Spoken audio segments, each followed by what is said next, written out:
Hi guys, and welcome to Escape Wheel Watch Reviews. My name is Steve, and today we're going to be reviewing the Farasute 3222. I received this watch for free. I don't have to send the watch back, but you guys know the deal by now. It's not going to sway my review one way or another. You are going to see the positives and negatives, which you'll see here if you watch the full review.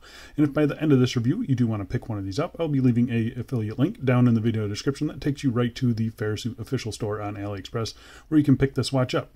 The full retail price for this watch is about $166 US. That's before any taxes, sales, coupons, customs, VAT, etc. Farasute, they do participate in the sales, so if you're patient, you should be able to save a pretty decent chunk of change on this watch. The watch comes in 5 different, very bright colorways that you can see here. I think the green is going to be the most popular. It's the most subtle, and I think going to be the most versatile, but if you want something a little bit more playful, they've got you covered. This watch case and bracelet are made of 316L stainless steel. It has a sapphire crystal with anti-reflective coating, has a screw-down crown, a screw-in case back, 50 meters of claimed water resistance, and the watch is powered by the Miyota 9019 automatic movement. More on that later. Some might say that this is a Patek Cubitis Homage, but fun fact, this watch actually came out about 6 months before the Cubitus released, so who's copying who, right? It also is no surprise that I've been pretty high on this brand since getting my chronograph a few months ago, adding 2 more dress watches from the brand to my collection. They're going to be staying around. I like them a lot, their attention to detail. There's just something about the watches that really appeal to me. So, but I really feel like this watch in particular showcases what Farasute can do. So I say we get into the full review, but before we do, let's do a quick wrist check. Wearing my Phoebus Wavemaster, I believe, but a venturing dial. This is the new one with Miyota 9000. Go check out the review up here. All right, so dimensions. Across the ears, I measure 42.5 millimeters. The bezel measures 38.1 millimeters, at a case thickness of 9.2 millimeters. The bracelet starts at 24.5 millimeters and tapers down to 17 millimeters. I think the total length of it is 49.6 millimeters. And with no links removed, it weighs 135 grams. So it's definitely an odd size and shape. I mean, pretty typical for a, integrated bracelet, stainless steel sports watch. 38 at the bezel, but 42 at those ears. So it does have a little bit of presence, obviously being square. It kind of bulks up the feeling in the wider bracelet as well. So yeah, it does wear pretty big, a lot bigger than that 38 millimeters. It kind of feels like a 40 to a 42 millimeter watch, somewhere in there. But the thickness, really nice. Got a little bit of hook on the lug tips there. The bracelet, it does not kind of fold in on itself, as you can see there, so it wears kind of like a bangle. I've had this style of bracelet on many other integrated bracelet watches, so it's not anything new to me, but you can see there it does pinch down pretty good, so you'd be able to fit this on a smaller wrist, no problem. And the thickness is really what is key here. Sometimes you get these watches, anything over like, I don't know, maybe 11 millimeters at the max, kind of starts to look a little funky. So the fact that this is just over 9 millimeters, really happy with the thickness, and actually really happy with how this watch wears. So I'm going to go outside right now and throw it on my wrist for you. So here we are on my 7.5 inch wrist, and for me, I think it wears great. I've got no real complaints about it. You got to have a bigger wrist to pull this one off, in my opinion, but I do think it looks good. The integrated bracelet kind of beefs it up as well. It's nice and slim though, which I like to see. The case finishing, the polishing, all that stuff, you can hopefully see out here that it is just very nicely done. Really like it. It's actually pretty comfortable too, and I was able to get a pretty decent fit. It's a little bit colder today, so my wrist shrank just a little bit, so it's a little loose, but yeah, I still think it wears very nice. And here we are in some direct sunlight. You can see really nice strong sunburst. The green color looks fantastic, and the finishing just holds up even under this lighting, so really happy with it. Air coating gets a little bit washed out, but really not a big deal in real life. Obviously no straps for it, so yeah, let's go back inside and let's get back to this review.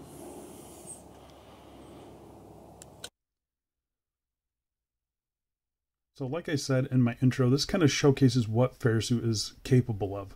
My previous watches, their cases have been fully polished, so they didn't really have to try too hard. They obviously have very nice polishing, and you guys can see that here. The polishing on these watches is excellent, but it's those transitions between the brushing and the polishing that I'm kind of concentrated on here. The brushing looks very good. You have a vertical brushing on the bezel there, really nice and consistent, and it's not too coarse, it's not too fine. I think they did a good job on that. It looks really, really good. On top of the lugs there, again, really nice brushing, vertical brushing, matches with the bracelet just perfectly. Then you have all these polished chamfers here, really nice and smooth polishing. That's kind of where Farasute excels. It's pretty easy to do a polished case, but to get it this nice and crisp and smooth, yeah, it takes some effort, and it really shows that they are putting the effort into the case finishing. You can see on the sides here you have a horizontal brushing. And then the ears of the case, they are fully polished. So that polishing wraps right around the edge there. Here you can see the transitions between the two. There is a little bit of softness there, but it really, I mean, I've seen sharper cases. Definitely St. Martin does a little bit better job on the transitions there, but I can't complain too much. The fact that they're using a very high quality brushing and a very high quality polishing, it just elevates this to a higher tier. Like I said, I think St. Martin does a slightly better job with their transitions. On the bezel, the transitions are nice and crisp there, but it's just this area here where it could be a little bit cleaner. But obviously, when you're nitpicking like this, you're going to see things. And I still think the case finishing on this watch is pretty high up there on the watches that I've come across, and not just AliExpress watches, just watches in general. So very happy with their case finishing. You have a signed screw down crown here, good size, tucks in that crown guard very nicely. You have these 4 screws here, so you can see the slot in the screw. They're all going in the same direction. I kind of wish they would all kind of point towards the middle, but maybe that's something they can't quite do, because I believe these are functional. So if you flip it over, you can see we've got those same 4 screws here. So I think those are all connected, and that kind of holds the case together. You can see you got a kind of a vertical brushing on the case itself. Nice spec sheet around the outside there. And then you've got that beautiful Farasute rotor there. Looks awesome. The rotor on these watches is really, really cool. Very, very cool. And that is the Miyota 9039. I don't know if that's sapphire, so I will pop it up right here if it is sapphire or mineral. But either way, really nicely done case back. Again, everything down here is super smooth.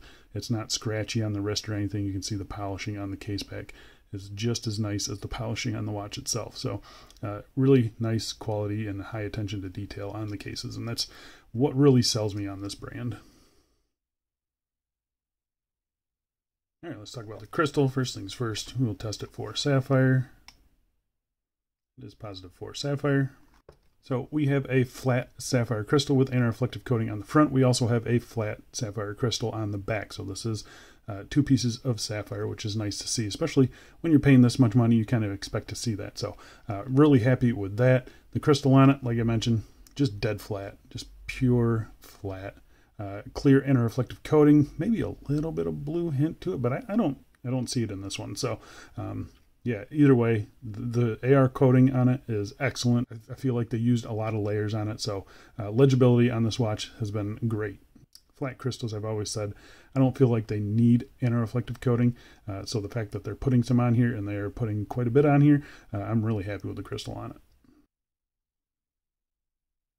All right, getting in real close on the dial, you can see here we have a beautiful deep green dial. It is gorgeous. It is a sunburst dial, and obviously has that kind of horizontal kind of teak pattern to it.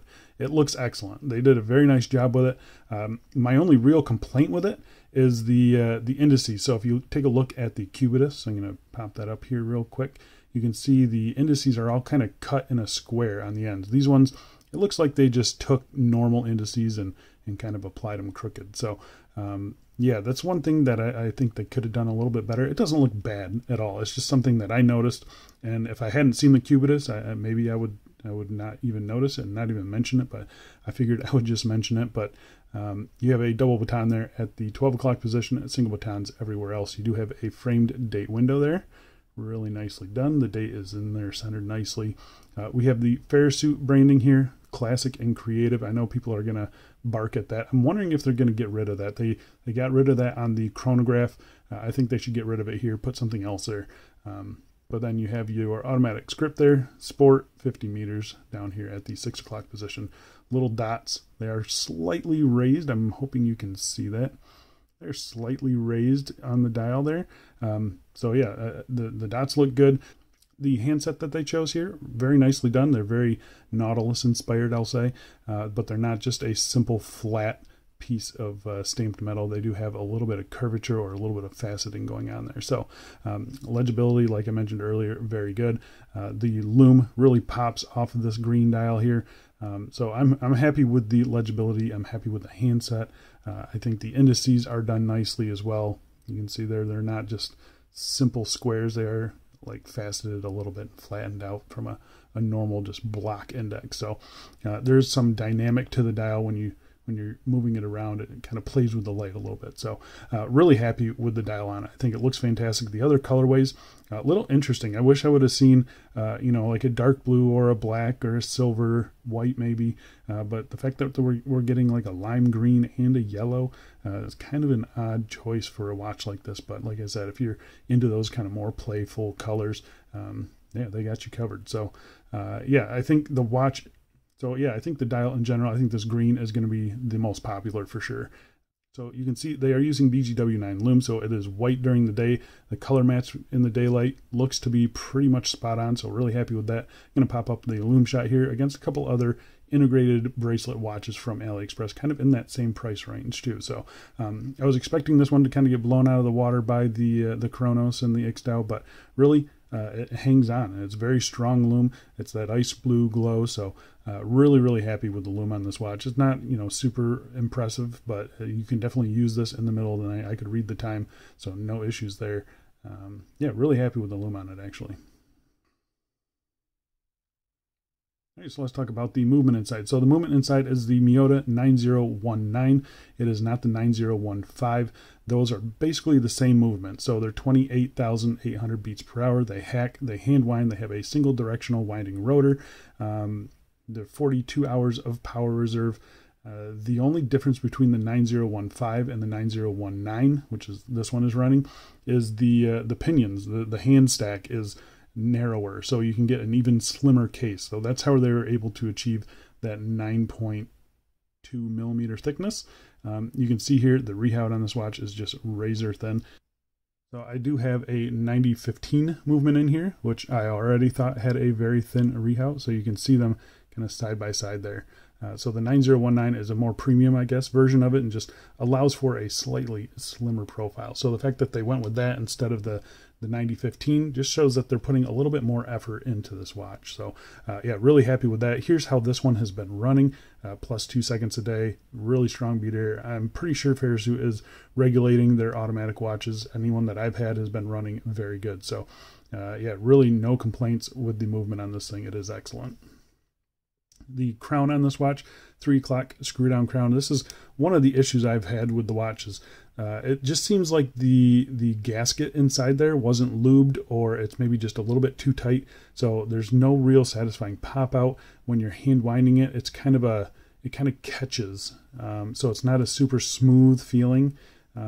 It's actually feeling pretty good right now. But yeah, it's just something that I noticed. It kind of just, I don't really know how to show you other than to set the time on this. So you can see I'm trying to rotate it smoothly and see how the hand is kind of jumping. So it's not a super smooth time setting experience on this watch. That's one of the complaints that I had right out of the box. It has not gotten any better. So yeah, it's just something I noticed. It's not a huge deal. It's just something maybe they could focus on in the future. But the screw in, screw out action has been fine. No issues there. Everything seems to be aligned nicely as well. So yeah, pretty happy overall with the movement on it. The crown needs just a little bit of work.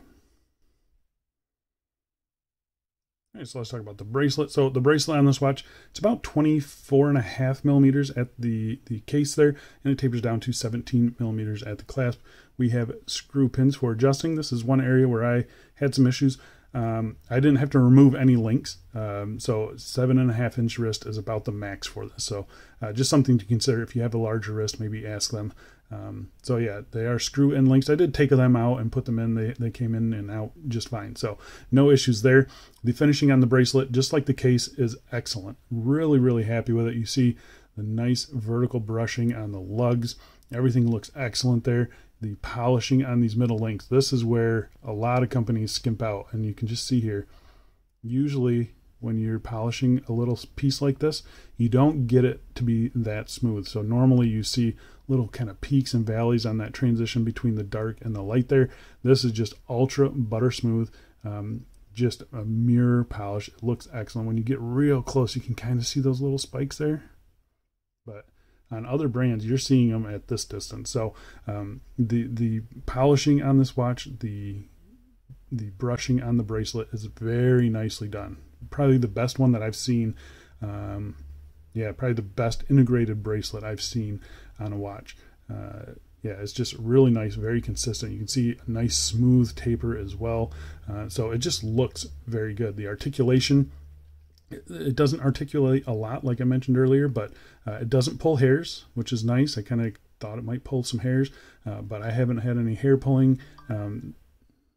And the bracelet itself has been very comfortable. This bottom edge has been rounded off pretty nicely. So again, that's that's a place where other companies kind of skimp on. And this one is done very nicely. You can see here the inside of the bracelet does look a little bit softer, and that's on purpose. That's to alleviate the hair pulling and alleviate the sharp edges on your wrist. So really happy with the bracelet on this watch. It's very nicely done.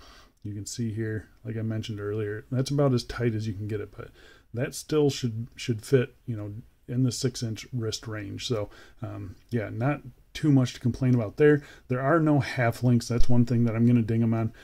I will pass on the information that half links are kind of expected now for a watch like this. So hopefully we'll see some half links.